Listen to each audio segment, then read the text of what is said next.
के तख्त नशीं शाम को मुजरिम ठहरे, हमने पल भर में नसीबों को बदलते देखा। अगर मैं कहूं कि ये शेर लिखा ही उस्मानी शहजादों के लिए गया था कि जिन्हें 1000 तुर्किश लीरा, एक वन वे पासपोर्ट और 24 घंटों में तुर्की से निकल जाने का अल्टीमेटम दिया गया और अगले चंद घंटों में उन्हें वो मुल्क छोड़ना पड़ा जिस मुल्क पर उनके खानदान के 36 अफराद ने 600 साल तक हुकूमत की थी। जी हाँ दोस्तों, मैं हूं अरसलान शाही और तारीखदान अरसलान की एक नई किस्त लेकर आपके सामने हाजिर हूं। आज की किस्त में मैं आपको बताऊंगा कि जब सल्तनत उस्मानिया माजूल हुई तो उसके बाद उस्मानी खानदान के साथ क्या हुआ। तो आइए आज की वीडियो शुरू करते हैं। 3 मार्च 1924 को सल्तनत उस्मानिया माजूल कर दी गई। अतातुर्क की क़यादत में बनने वाली नई तुर्क हुकूमत ने उस्मानियों को तुर्की से निकल जाने का हुक्म दे दिया। उन्हें कहा गया कि या तो वो अपनी जायदाद बेच दें या क्लेम कर लें, वगरना उनकी जायदाद तुर्क हुकूमत के कब्जे में चली जाएगी। उस्मानियों को लगता था कि ये एक वक्ती आजमाइश है जो कि जल्द ही टल जाएगी जब उनकी वफादार अवाम उन्हें वापस तुर्की ले आएगी और उनका शाही स्टेटस उन्हें वापस मिल जाएगा। जब खानदान को तुर्की छोड़ने का हुक्म मिला तो खानदान के अफराद की तादाद 156 थी, जिसमें खानदान के दामाद भी शामिल थे। लेकिन इसके साथ साथ कुछ ऐसे मुलाजमीन भी थे जो कि अपने माजी करीब के हुक्मरानों को छोड़ना नहीं चाहते थे। उन्होंने भी शाही खानदान के साथ ही मुल्क से निकलने का फैसला किया। यूं जिलावतन होने वालों की तादाद सैकड़ों में चली गई। सुल्तान महमूद चशम को पहले ही जिलावतन कर दिया गया था। सुल्तान अब्दुल मजीद दोम को सल्तनत की माजूली से चंद दिन पहले तुर्की से निकाला गया। उन्हें कतालका के ट्रेन स्टेशन से उनके खानदान समेत एक ट्रेन में बिठाया गया और स्टेशन पर मौजूद यहूदी डायरेक्टर वो आखिरी शख्स था जिसने सुल्तान को उनके मुल्क में प्रोटोकॉल दिया और उन्हें उनके मुल्क से निकाल दिया। तुर्की की हुकूमत ने ऐसा इसलिए किया क्योंकि उन्हें डर था कि कहीं सल्तनत उस्मानिया की वफादार अवाम बगावत न कर दे और वापस सल्तनत उस्मानिया को बहाल न कर दे।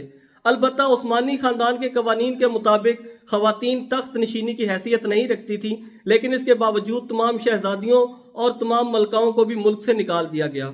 खानदान ने पहले मिस्र जाना चाहा, लेकिन मिस्र के शाह फवाद ने इजाजत न दी क्योंकि वो उस्मानी खानदान को पसंद नहीं करता था। इसके बाद खानदान ने शाम जाने की तमन्ना जाहिर की जो कि तुर्की का हमसाया मुल्क है, लेकिन इस पर तुर्क हुकूमत राजी न हुई। फिर उसके बाद कुछ लोग लबनान के शहर बैरूत चले गए, कुछ लोग फ्रांस, कुछ इटली और कुछ यूरोप के दीगर ममालिक में फैल गए।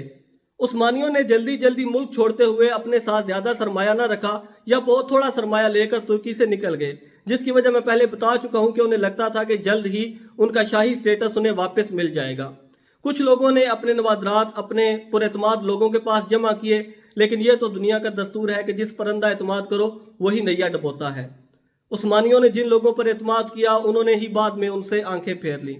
कुछ लोगों ने अपने नवादरात औने पौने दामों बेच दिए, जायदाद हुकूमत ने जब्त कर ली और बाप दादा की जायदाद पर विरासत का हक भी तुर्क हुकूमत ने खत्म कर दिया। जब उस्मानियों ने तुर्की छोड़ा तो तुर्क हुकूमत की जानिब से हर खानदान को 1000 तुर्किश लीरा दिया गया, जो कि तुर्की की करेंसी है और उस जमाने में बहुत बड़ी रकम थी। लेकिन उस्मानियों के लिए यह रकम बहुत कम थी। क्यों? क्योंकि वो शाही खानदान था, उनका रहन सहन महंगा था, उनका लिविंग स्टैंडर्ड ऊंचा था। वो आम लोगों की तरह जिंदगी गुजारने के आदी नहीं थे। ये 1000 लीरा उनके सफरी अखराजात और चंद महीनों का खर्चा था। जब 1000 लीरा खत्म हुआ तो तुर्क हुकूमत ने मजीद कोई माली मदद न की। अब उस्मानियों के पास कोई जरिया आमदन भी ना था, सो यूं जल्द शाही खानदान गुर्बत में चला गया। तमाम शहजादे फौज में तरबियत याफ्ता थे, वो फौज के अलावा कहीं भी कोई दूसरी नौकरी करने के काबिल ही नहीं थे और वैसे भी वो अपने आप को सल्तनत उस्मानिया का वफादार सिपाही मानते थे और किसी दूसरे मुल्क की फौज में काम करना सल्तनत उस्मानिया से गद्दारी समझते थे। जबकि सुल्तान और दीगर बुजुर्ग बुढ़ापे की वजह से काम काज से माजूर थे। लेकिन जब भूख ने ज्यादा तंग किया तो शहजादों और शहजादियों को काम करना ही पड़ा। कुछ लोगों ने होटलों में स्वीपर की नौकरी की, कुछ लोगों ने बर्तन मांजे, कुछ लोगों ने भीख मांगी और कुछ लोग कचरे से खाना ढूंढते रहे। कुछ लोगों ने आर्मीनी तुर्कों से मदद ली, जबकि कुछ लोग भूख से मर गए।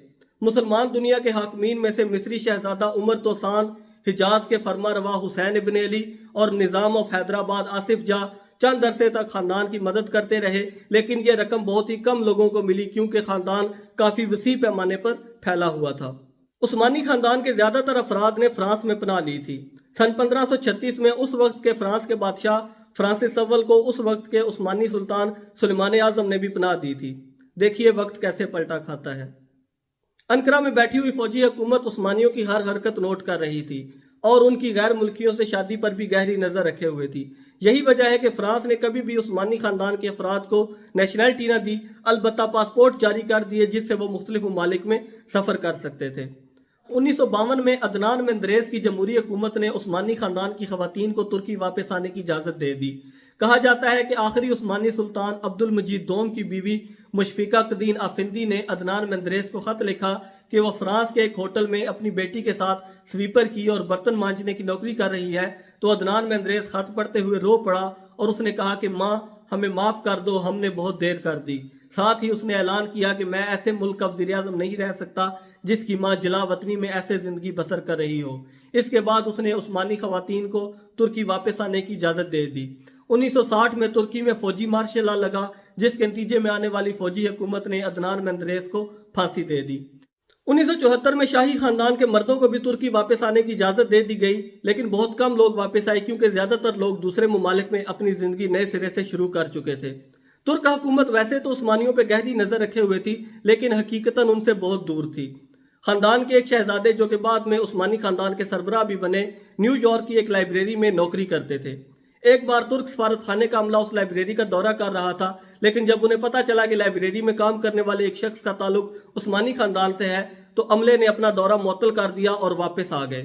لیکن شہزادے کا کہنا تھا کہ انہیں اس بات پر کوئی دکھ نہیں ہے اور وہ مصطفیٰ کمال پاشا اتا ترک کی تعریف کرتے ہیں کہ اس نے ترکی کو اناطولیہ تک محدود ہونے سے بچایا اور ترک سرزمین کی حفاظت کی۔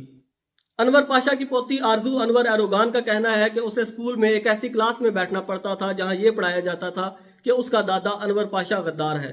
یورپ میں جہاں بھی بادشاہت معزول ہوئی، کسی بھی شاہی خاندان کے ساتھ اتنا برا سلوک نہ ہوا سوائے رشیا کے سار خاندان کے، جسے بولشوک کی ریڈ آرمی نے اس کے خاندان سمیت اس لیے قتل کر دیا تھا کیونکہ انہیں ڈر تھا کہ کہیں ان کی مخالف اور بادشاہ کی وفادار وائٹ آرمی اسے بچا کر نہ لے جائے اور بادشاہت واپس بحال نہ ہو جائے۔ بہت سے لوگ خصوصاً پاکستان میں عوام یہ قیاس کرتی ہے کہ خلافت عثمانیہ بحال ہو سکتی ہے، جو کہ اب تقریباً ناممکن ہے۔ کیونکہ جو شہزادے حیات ہیں وہ اپنے باپ دادا کے ساتھ ہونے والے سلوک کے بعد سیاست میں دلچسپی نہیں رکھتے، اور دوسرا خلیفۃ المسلمین کا ٹائٹل اس انسان کو ملتا تھا جس کے زیر انتظام مکہ، مدینہ اور بیت المقدس کی ذمہ داری ہوتی تھی، جو کہ اب سعودی عرب اور اسرائیل کے پاس ہے۔ عثمانی خاندان کا یہ حال دیکھ کر مجھے وارث شاہ کا وہ شعر یاد آ گیا کہ وارث نہ کر مان وارثاں دا، رب بے وارث کر ماردائی۔